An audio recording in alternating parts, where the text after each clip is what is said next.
Hello, my name is Erica Nelson Flowers here with another episode of Inclusive Perspectives from the Baseline, where we talk to members of the Texas tennis community who come from those populations that you don't normally hear about, but participate in what makes Texas tennis unique, strong, and the passion that exists throughout our state for this great sport.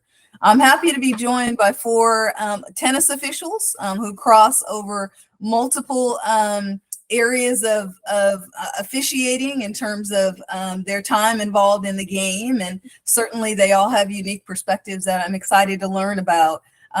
This conversation is a part of our Officials Appreciation Week. And so I want to first thank you, Kimberly, Emarely, Charlie, and Robert for your contributions to this great game of ours. And so what I'm going to do is just start off with a quick introduction of our four panelists, and then we will get into some questions. So once again, thank you all so much for joining us today.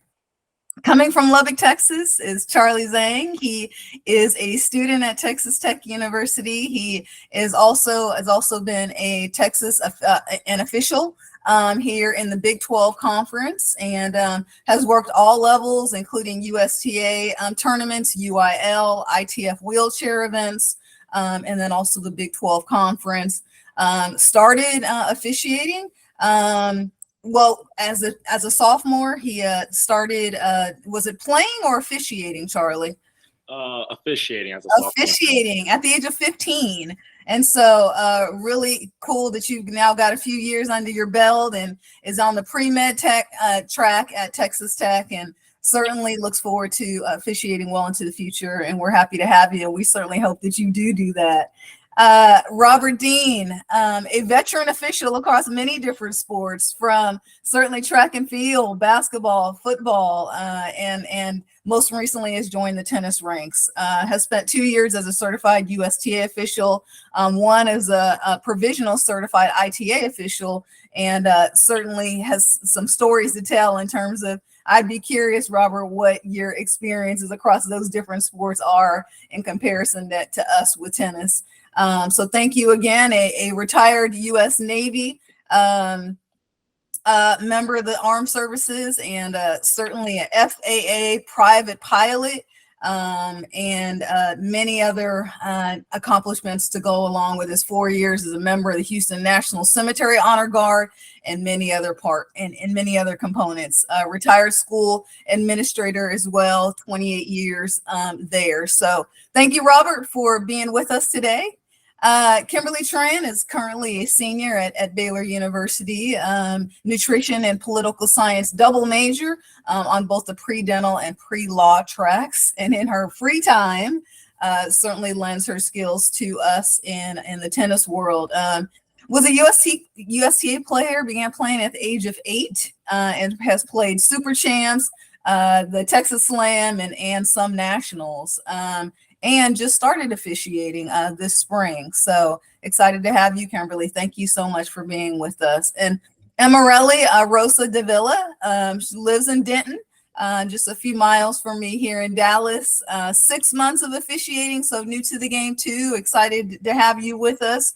Officiates both on the juniors and adult side, and has been playing since the age of 11. So thank you all again for your time and for being a part of this important discussion.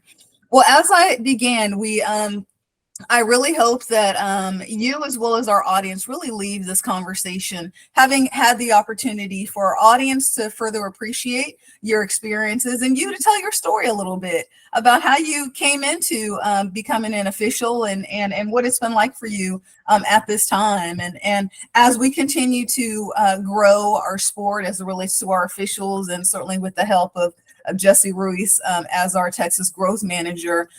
We know that representation matters, and each of you are great representatives of not only the officiating crew, but all the levels of your identity that make us special and help us to be committed to inclusivity.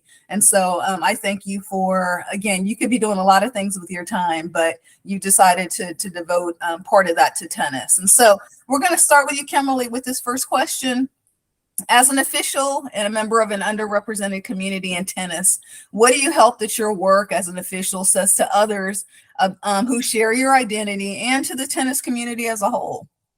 Yeah, so basically growing up, like you said, I started playing at the age of 8 in USTA. And at that time, it was a predominantly white male sport. And everywhere I would go, I would not see people that looked like me. So I always felt really intimidated. And I know I shouldn't, because tennis as a whole, like, we all should just learn to love the sport because of the sport, not because of what we look like, what we believe in. That shouldn't matter.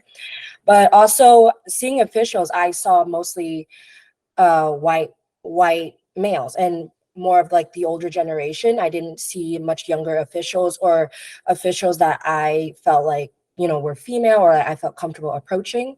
So that's also one of the reasons why I wanted to get into officiating in my college years. I hope through being a young college female Asian, someone who's not, of the like the predominantly white male population, that I'll be able to promote individuality. And also through all the little kids that go with their parents or go with their siblings to go see tennis, they can see that, they can also play tennis as well and officiate and be involved in the USTA community. Robert, can you chime in for us on that? You've worked with a lot of different sports, seen a lot in your time, but what was it about tennis? What is it that you hope that other people will see and that that the tennis community will gain from your participation? And you're on mute, sir. Can you hear me now? Okay. Let me start by saying I think being an official is in my DNA. I officiate over 7 sports. And the reason I do that, because most of those sports, there aren't a lot of diversity. I don't see a lot of folks that look like me, but I don't see it as a negative. The bottom line is it's all about choice. I learned that right out of college. I went to an historically Black university. I got a ROTC Navy scholarship. I had to go in the Navy. And what I found out was when I reported to my first ship, there were 1 or 2 Black officers on that ship. During my tour, I found out that the Admiral Zuma came out with a affirmative action plan because there were less than 10% of naval aviators coming out of the Navy were Black or brown or of color. I never wanted to be a pilot. I never wanted to do that. But when you work at the direction of the Navy, you got to do what they tell you to do. So they forced me to go to Florida. They forced me to go to flight training. When I got there, obviously, I think out of 54 in the class, I think 3 were Black. I don't know if any were brown. I went through that process, believing that I could do it, thinking that, okay, fine, if I get my wings, when I get to the fleet, sailors and folks will be able to see people of my color. And that's what happened. When I got my wings, I got to my first ship, there were only 2 Blacks in the whole air wing. And when I got to the flight deck with my flight gear and manned my airplane, it was like a rock star. This was in the 70s. And my concentration was doing the job and being the best that I could be. The offshot of that was fine. We see a Black aviator and all that's great for the Navy. I digress to only say this. I don't think America is an exceptional country. I applaud the exceptionalism in America. I don't see Black and brown folks as being victims. I think it's a matter of choice. So if I get to the tennis court, or if I choose to be a tennis official, choose to be a tennis player, choose to be a basketball player, a basketball official, whatever, that's a choice. I don't believe I've never been denied an opportunity to do what I wanted to do. I'm not saying there's no racism in America. I don't believe there's systemic racism.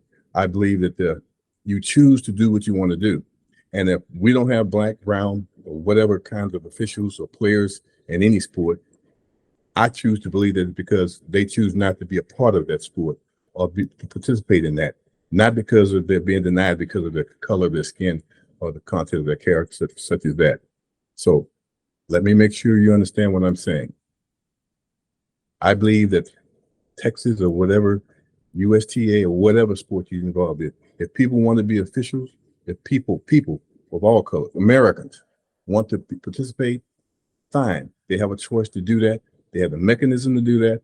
All they have to do is have the desire to do that, make an application, and I don't believe that they'll be discriminated against because of that. I think that they'll have an opportunity to achieve that. That has happened in my life. With God's blessing, I've been able, not denied anything I've tried to do. And you've seen my resume, you've seen all the things that I've done. And I'm a black man. So if there's systemic racism in America, this black man didn't experience it. And I'm not the only one. There are quite a few of us who have not. If we have experienced it, we rose above it. So what I want to leave with you and understand my feelings about this DEI and all this other stuff. I got it. I don't want it to be viewed as a mandate. Sure, it's important to see black officials, just brown officials, whatever. It's more important to see Americans. I see us all as Americans. We come in all different colors. And the fact that you don't see all different colors in a particular situation does not mean that opportunity, that situation to have changed. I think it's a matter of choice. People don't choose to be official. People don't choose to do this because the ability and the capability is there, and all you need is to be able to want to do it. Now, I've been in tennis for 2 years, and the reason I'm in tennis as an official because basketball and football, as I age, my physical ability wanes. I'm not as fast as I used to be. I can't run as much as I can used to be, but I can sit in a chair. I can stand at the net post. I can officiate tennis. Tennis is to replace basketball for me. Track and field is going to replace football for me. Those sports require good officials. They require, it's in my DNA, and it's less demanding on me physically. So, long story short, that's why I'm in tennis and trying to qualify for the ITA as well. I hope I haven't been too long. Thank you. No, that was great. Tennis is for everyone. We want Texas tennis to look like Texas in terms of the diversity that exists in our state. And so seeing you, someone's going to see you, Robert, someone's going to see you, Emarely, Kimberly, and Charlie, and say, hey, I can do this because I see someone who looks like me who's doing it. And so, we don't know the power that our presence has. And you may never know, but someone's going to see you and think that they can do this because you're doing it. So thank you very much to the two of you. Emarely, so other Latinas that might be playing, that might be a parent of someone who comes to a match that you're officiating. What do you think that it means for your identity? This is only part of our identity. Let's talk about the fact that obviously we all have multiple levels of our identity. And this is definitely not a mandate, Robert. I want to make sure that we're clear on that. This is something that from the very highest levels of the USTA, our CEO, Chief Executive Officer, Lou Scher, all the way through the President and Executive Director of USTA Texas. This is important to us. And regardless of what's going on across the country, we're committed to being inclusive. And so I love the ability that we have to really spotlight the stories of the people who really have a passion for our sport and are contributing to it. So Emarely, kind of tell us a little bit about what you think it means to people who share your identity, to the tennis community, for you to be walking the course, for you to be helping to maintain the integrity and the fairness of others playing our sport. Yes, of course. For me, especially for juniors, I just want to be an example. I grew up in Puerto Rico, so we all look the same. And then I moved here to Texas maybe 7 years ago to work. And I played tennis. I played college, so I wanted to keep playing. And then I came to all these teams of awesome women where I was the only person of color. And their conversations and stuff, I felt out. I was like, I don't want to be part of this conversation sometimes. So I started thinking about the tournaments I went where all the officials were either white or male. As a professor, because I'm also a professor, I started teaching again about juniors, about what is all these children that are growing up in Texas that looks like me go through when they play tennis, and they don't see an official like that looks like them. So I just said before, representation matters. So that's when I decide, like, you know what, I'm busy, but this is something that I want to do. I want to be there for them. I want them, even if they need to tell me something in Spanish, they can talk to me in their language without being penalized. So I don't know, that's my why. That's why I love it. And that's so important, you know, for players to just have that experience, have that opportunity to communicate in their native language. Really important. Well, Charlie, what do you think? You've heard now from the three other panelists. What are your thoughts here? Well, Erica, I think that's a great question to begin with. And, when we talk about diversity and inclusion, a lot of people, when they first think about it, their mind comes to color, the color of their skin. And while that's true, for me, actually, the thing that comes to my mind first is age, which is something I'm not sure if you mentioned at the very beginning when you made your introductions. And, and it's refreshing to see someone like Kimberly, who actually I didn't know was a college student like myself. I mean, she started college, I started high school, and both of which are very atypical for the normal stereotype of tennis officials.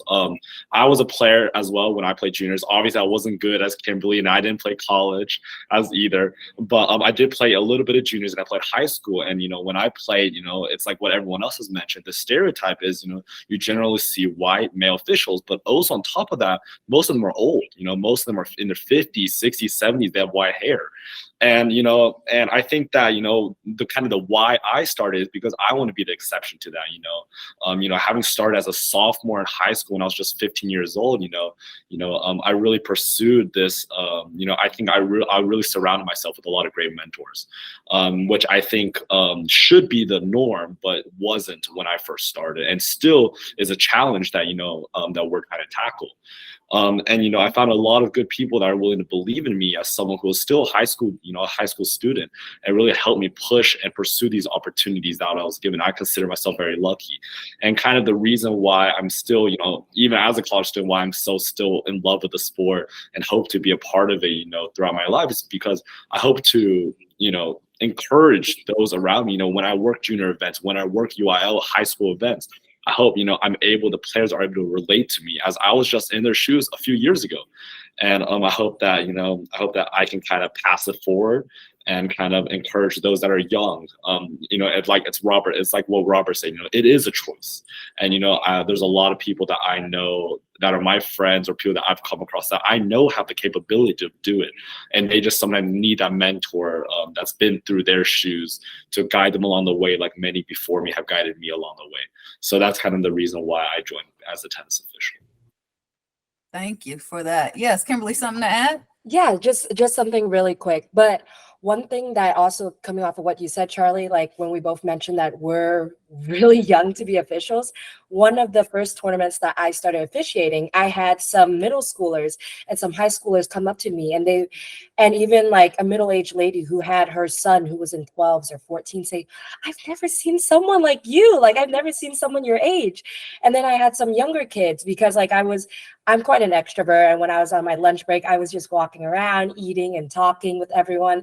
And they were just like, "Yeah, can you show me how to sign up? Can you show me how to register?" And I was just giving them the website, the link, and application. So I think that hopefully Charlie and I, we can, we've had great mentors. I know I had Mike Henry and, Jesse and Ron, and I hope that we can be the next group, like the younger generations that coming from great mentors, we can be those mentors and just reach out to younger generations. So yeah, absolutely. I agree with everything Kimberly said. When she said that, many people have come, even like, last week when I was working, I've had some high schoolers come up to me and, they're like, "Wow, really? How, like, you look so young." I've never seen, and especially being in Lubbock, I'm originally from Dallas, and Dallas, I would definitely say, is a lot more diverse. Here in Lubbock and West Texas, especially at Texas Tech, the predominant, racial population, stuff like that, is even more toward the stereotype that we're trying to break. So it's really refreshing to, be able to share my story, and Kimberly, Robert, and Emarely as well, to share our stories with everyone else, and hopefully promote that diversity, inclusion, and equity that we're talking about here. Yeah, thank you so much. Wow.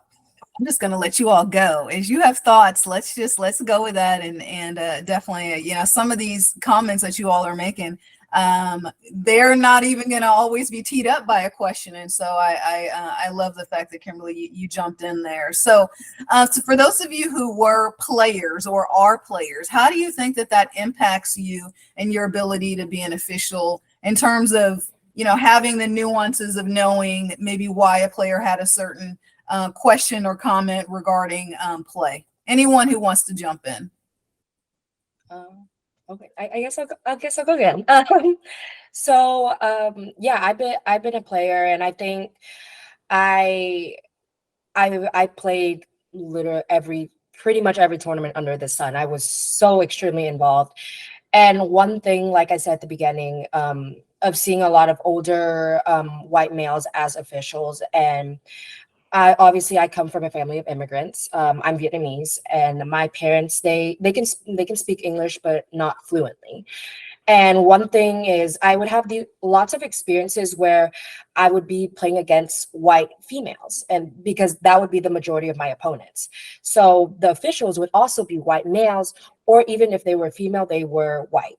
So when there were bad calls or there were disagreements, I would ask for an official to come over, and once everything was resolved, I would always see out of the corner of my eye the officials coming to talk to my opponents, like my opponent's family, and being very friendly. And it wasn't just explaining the situation.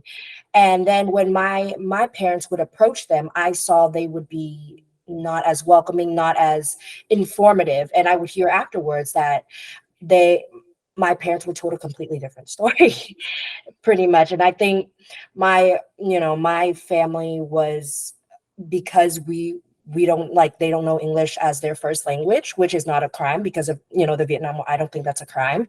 I want to set the example now as an official who is trilingual in English, Vietnamese, and Spanish.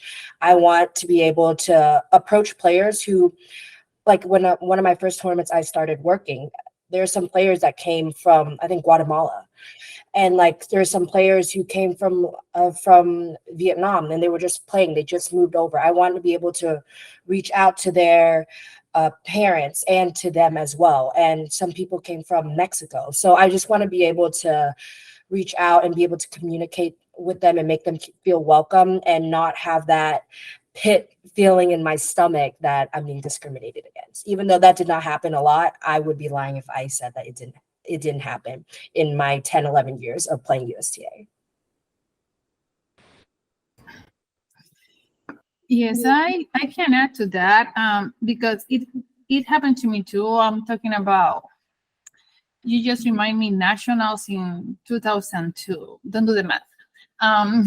We were playing the final, and my partner and I were talking to each other in Spanish, and the official took 2 points from our game because we were talking in Spanish between both of us, and our opponents complaints because they didn't know what we were talking about. What we were talking between both of us, not even with the crowd. And then there were some issues because some crowds were like cheering in Spanish, and they complained because they were coaching. It was that nationals. That was a mess. We won, but those experiences, as Kimberly said, always reminds me, like, don't be that type of official. Like, meet people where they are. I cannot assume because they are speaking a different language that the person is coaching. I just cannot assume that. Robert? Yeah, please. I understand what you're saying. However, I'd like you to also consider that there are those of us who are not bilingual, those of us who do not understand what you're saying. And I think once you get in the rule books, you'll see why the rules are so inclined when you're on the court and you're speaking, that we all can speak the language.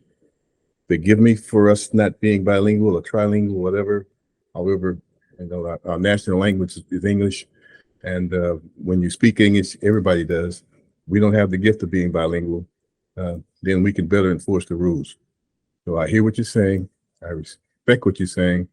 But I just want you to understand that on the court, when you look at the rules, the code, and the rules of tennis, I think English is what's expected to be shared on the courts so all can understand. Yes, I understand that completely. That as I said, I was talking with my partner, not outside that. I do know that English is the first language that we speak in the United States, but we don't have an official language in the United States. So we can say that English and Spanish are this close, and the third one is Vietnamese. So I do approach people. I do like, hey, remember that coaching is not allowed, just in case you're saying something that it like the other team sense that it's coaching. So please be careful.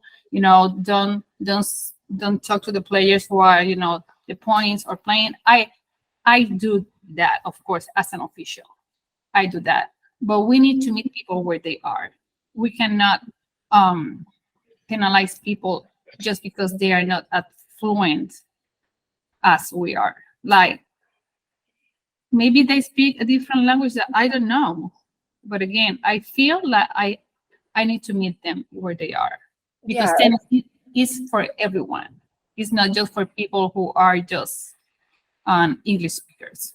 Yeah, going off of what Dr. Emarely said and what you said, Mr. Robert, I definitely agree that a lot of times that, we all need to be, and we all are very careful with making sure that players aren't being coached in a different language. But at the same time, not all of us have the luxury of like being born and raised in America.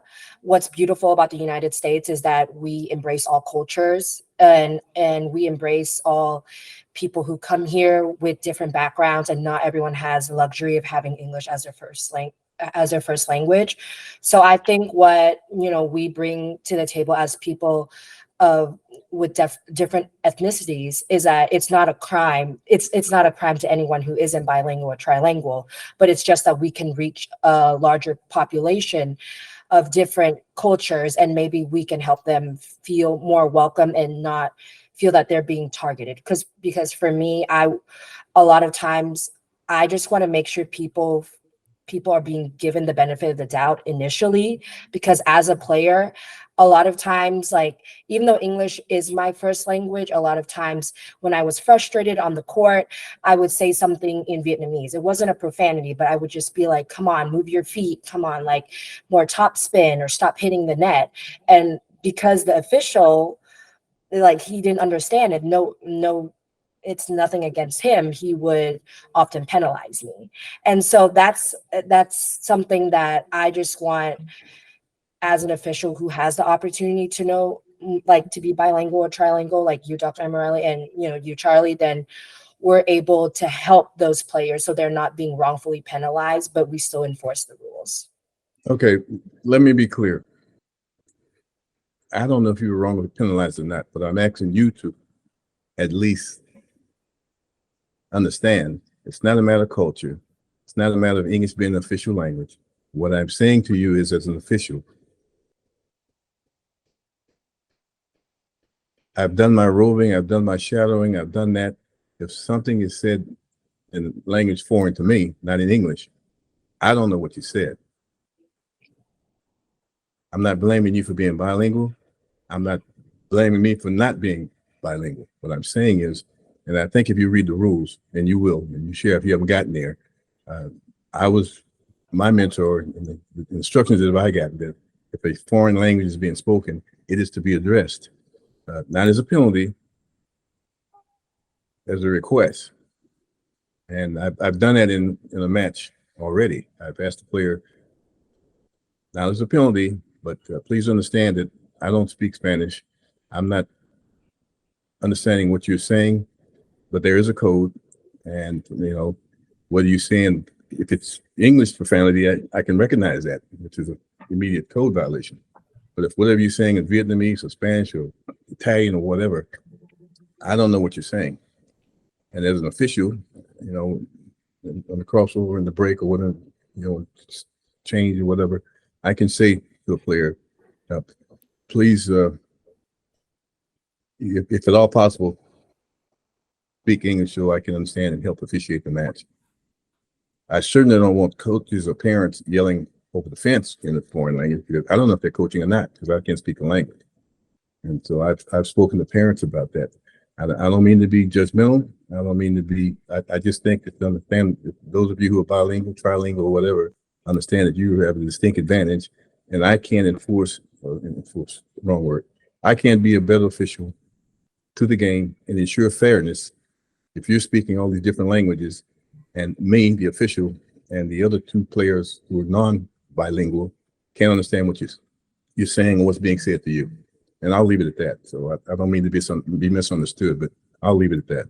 Thank you. Thank you. Thank you for all of that. And Charlie, if you've got something really quick, I want to kind of reel us back in. And I appreciate that dialogue. And, you know, like in any profession, you've got 95% of the people who do things the right way, who represent the industry and the field well, and then you've got some outliers. And so the reality is these stories that I've heard from you all are not foreign. I've heard them before. However, there is value in all of the officials who come to our game, who bring a passion to our game, who want to maintain the integrity of our game. They're all valuable and bring something special. And yes, I appreciate all of your experiences there. A real quick point, Charlie, and then we can move on to some other questions. Sure, thank you, Erica. And Yeah. you know, I just kind of want to wrap it all up. You know, similar to the last question. You know, I agree with what everyone else said. You know, I think everyone has valid points.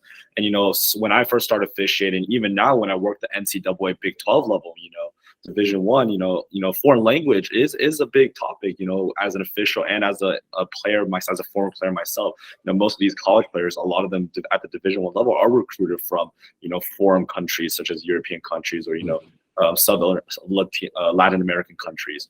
And for me, as being being able to speak multiple languages, it is an advantage to where I'm able to have a more open perspective and a more empathetic background. Robert brings up a great point. There are rules and rules, and the rules are the rules. And I think one of the beauties of tennis is that a lot of what we enforce and our decisions out there are based on our judgment as an official. There are rules, but we're able to incorporate our own judgment as to the extent and the way we enforce such rules. And I think all of us can agree that judgment is one of the most important qualities of a good tennis official, especially to officiate at the higher levels. I know Robert does NCAA Division I basketball, and Robert, I'm a basketball official as well, but this is my first year. So I think, Erica, your original question was, how has our former experience as a player kind of helped us as officials? And to kind of answer that question, kind of go back to the root of this question, obviously I'm able to better understand the nuances and kind of being understanding from where the players coming from, having played tennis myself. However, as a new basketball official, I never played basketball at a high level. So, I think that, but I do want to encourage everyone. I want it to be known that you don't have to be a former player to be an official. I've never played basketball before, and this year I'm doing varsity UIL basketball already as my first year. I think, like Robert said, a lot of this choice. You have to, as long as you have the willingness and capability of doing it. I think as long as you surround yourself with good people and have an open mind coming into everything, I think there's a lot to be successful with. Back to you, Erica.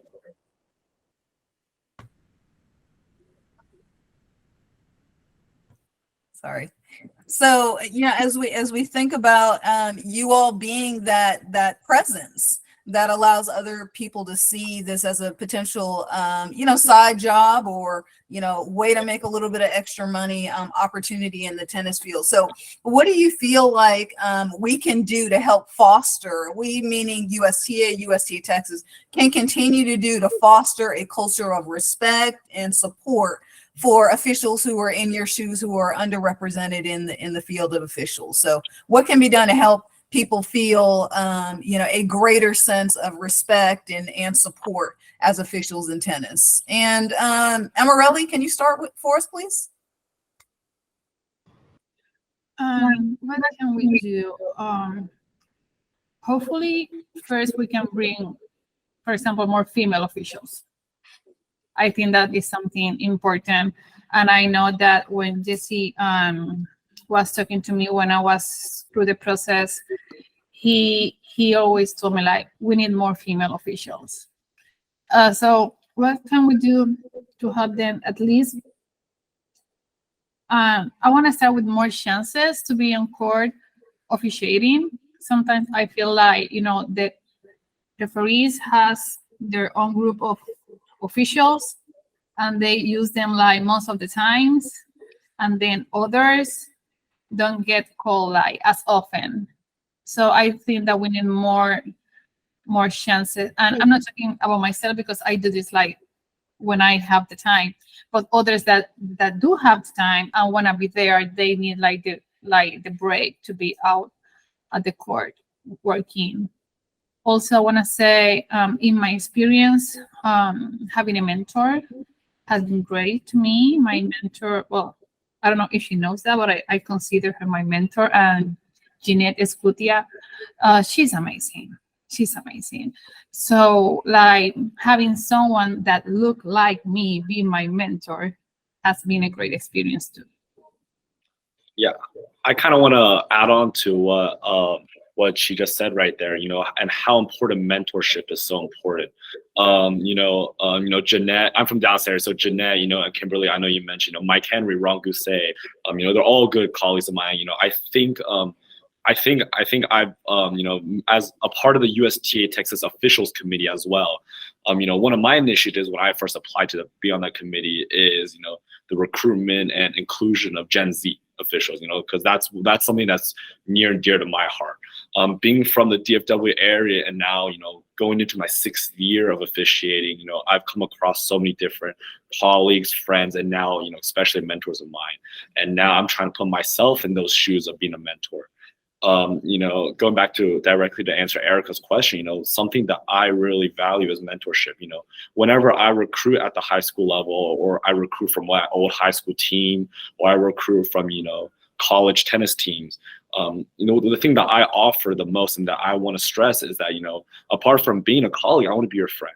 And that, I want to, give them my personal phone number, give them my contact information, just let them know that, if they have any questions, and it doesn't have to be related to tennis, that I'm there for them on a personal basis.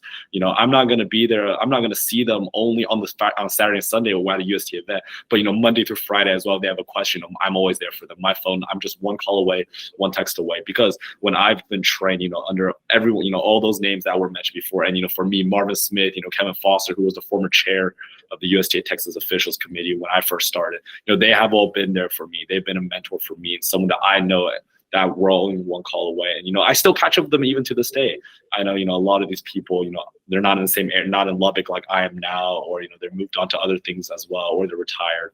But, I still stay in touch because there are my friends as number one. And that's something that I want to mentor and offer to everyone that's coming in, that I come across my path.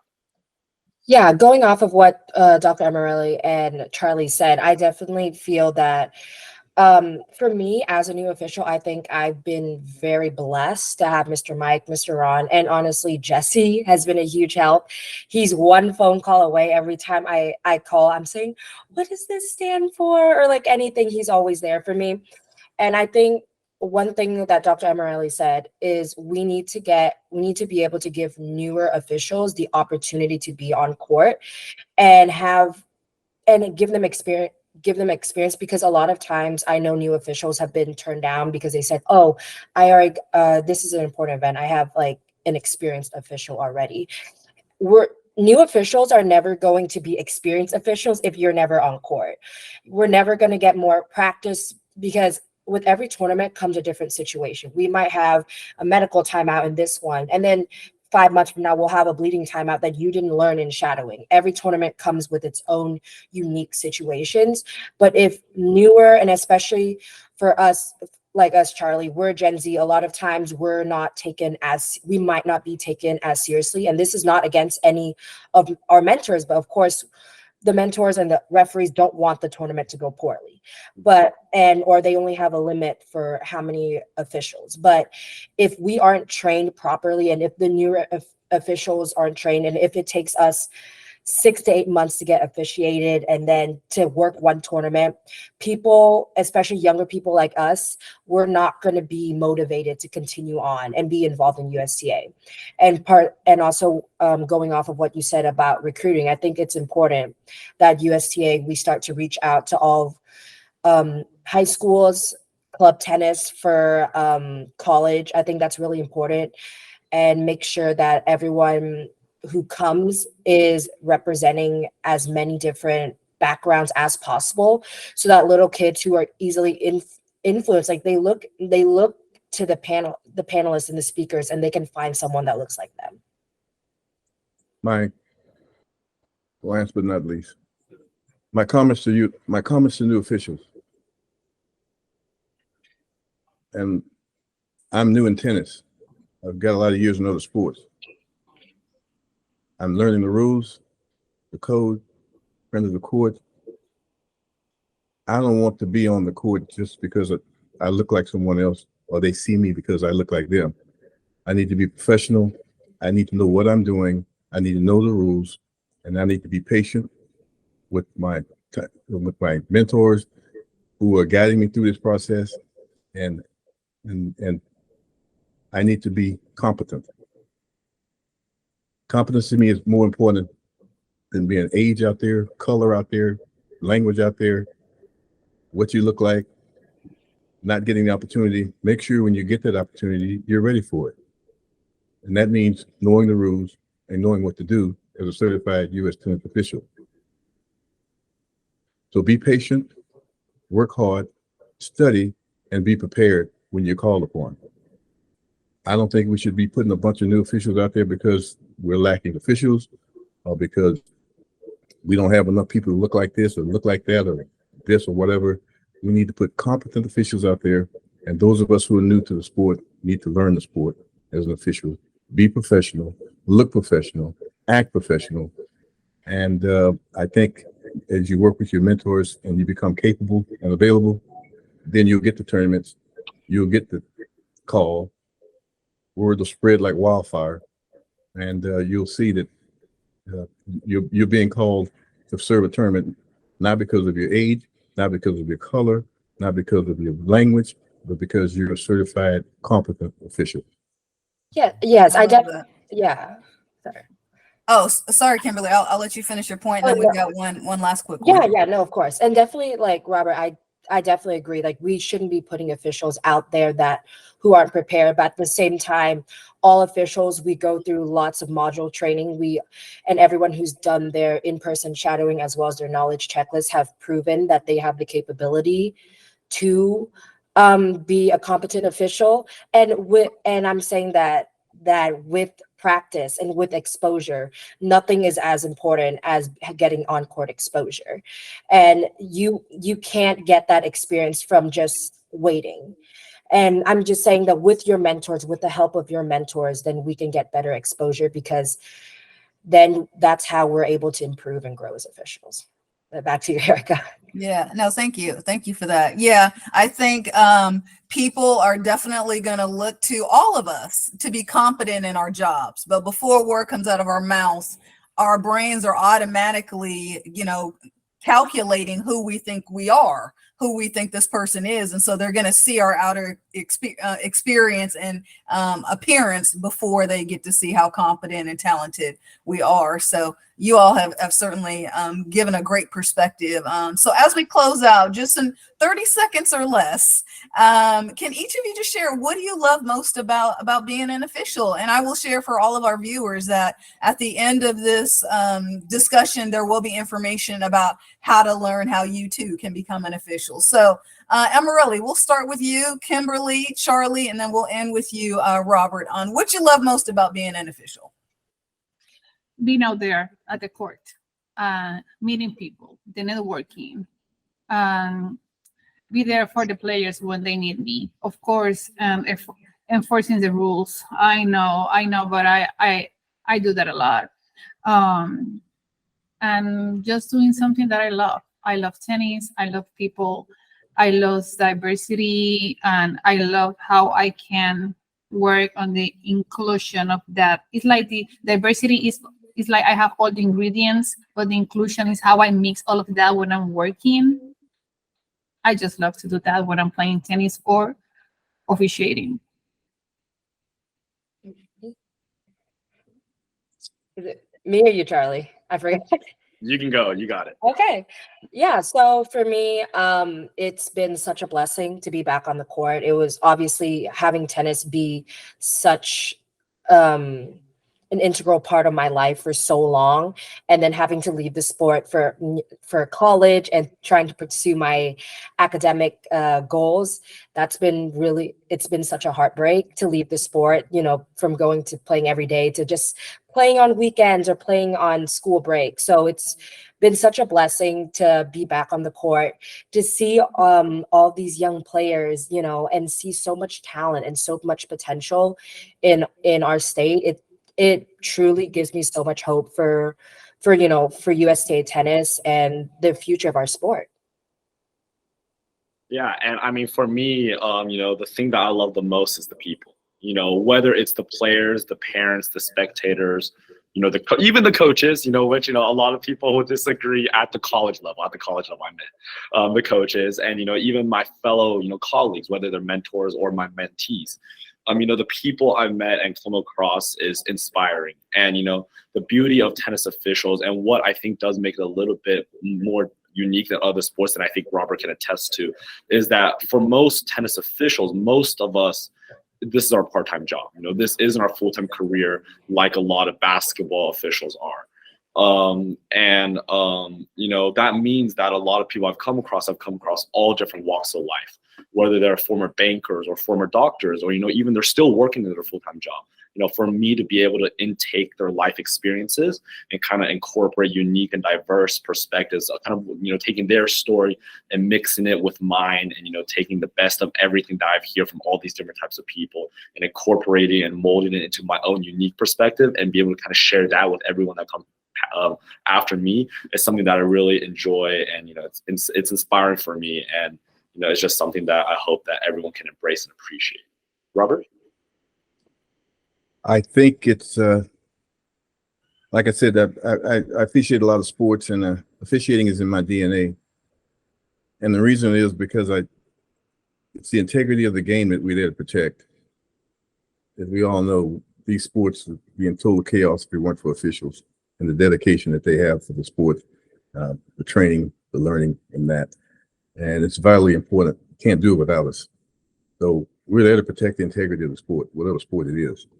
And we do it to the best of our abilities by working with players, coaches, and the colleges and the communities. And they deserve our best. And we should give them our best. Be prepared, give them our best. And always remember, in my view, it's a choice. If we don't have folks out there who want to do that, who can't commit to doing that, then they shouldn't be out there regardless of their color. And I commend those officials who are doing it, taking the time, making the commitment, doing what's necessary to be the best they can be for USTA and all the other sports. Thank you. Well, I mean, we've talked about so many different topics here. We certainly were reminded, obviously, diversity is more than just race. It's certainly, in this instance, we want to be very mindful and supportive of those Gen Zers, those millennials, who are joining the ranks, and who hopefully will be a part of the legacy of this sport for, I'm going to put decades on it. Kimberly and Charlie giving back to this sport. And so you all are really making a difference. And yes, the integrity of the game falls in your hands on a daily basis. And so we thank you for committing to being a part of what makes Texas tennis special and unique. And diversity is a fact. Inclusion is a decision. You have decided to be a part of the tennis community. We are committed as a section to being better than we ever have been. Tennis is for everyone. We are going to make Texas tennis look like Texas, with the leadership we have with our executive director and president. And we thank you all, certainly, for being a part of this conversation, for allowing our audience to get to know you as people, to understand some of your experiences, and hopefully, again, lead to someone else, planting the seed with someone else saying, hey, I might want to do that too. So thank you all so much. And thank you to our viewers for watching another episode of Inclusive Perspectives from the Baseline. Have a great day.